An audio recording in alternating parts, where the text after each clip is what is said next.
Samantala, makapal at marami ang kailangang aralin ng Pangulo pagdating sa accomplishment reports na isinumite ng Independent Commission for Infrastructure kaya hindi ito maaaring madaliin.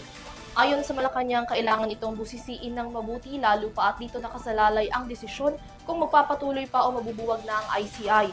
Habang naghihintayin sa pasya, patuloy pa rin ang pagtatrabaho ng komisyon kontra korupsyon. Narito ang balita.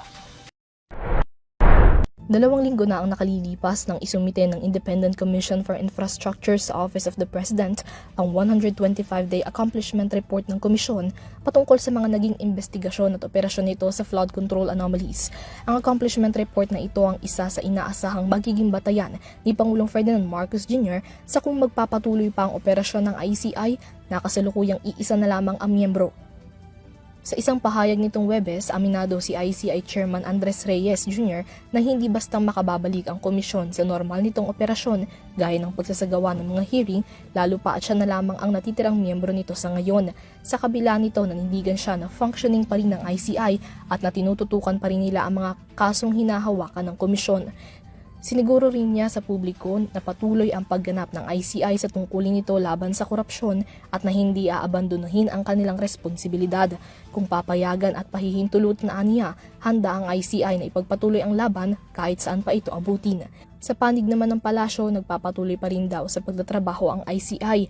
Ito ay habang hinihintay ang magiging report ng OP kaugnay ng accomplishment report ng komisyon. Ayon kay Palace Press Officer at Undersecretary Attorney Claire Castro, masusi pang pinag-aaralan ng Pangulo ang accomplishment report na posibleng maging batayan patungkol sa magiging susunod na hakbang para sa ICI. Sila ay nag-submit na ng kanilang report at kung ano po ang magiging desisyon po ng Pangulo dito, kung dapat pa po bang ituloy o hindi, dapat po silang magpatuloy sa kanilang pagtatrabaho. Hintayin na lamang po natin ang magiging anunsyo ng Pangulo. Pero sa ngayon po, wala pong pagpipigil, patuloy pa rin po ang pagtatrabaho ng ICI. Dahil dito, natural lamang nakakailanganin ni Marcos ng mahabang oras at panahon upang ganap na mapag-aralan ang nilalaman ng nasabing report, lalo pa at dito nakasalalay ang hinaharap ng ICI.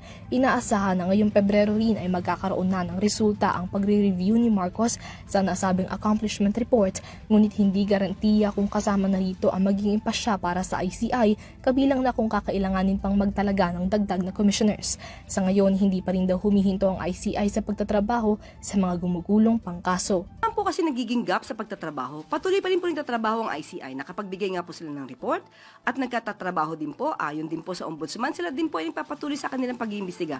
Tandaan po natin, marami na po kasi na isumite ang ICI sa Ombudsman at sa DOJ. So yun po nga ang dapat ating hintayin kung ano po ang magiging resulta kung may maisa sa papang. Para sa EuroTV News, Mia Layagin sumasaludo sa bawat Pilipino.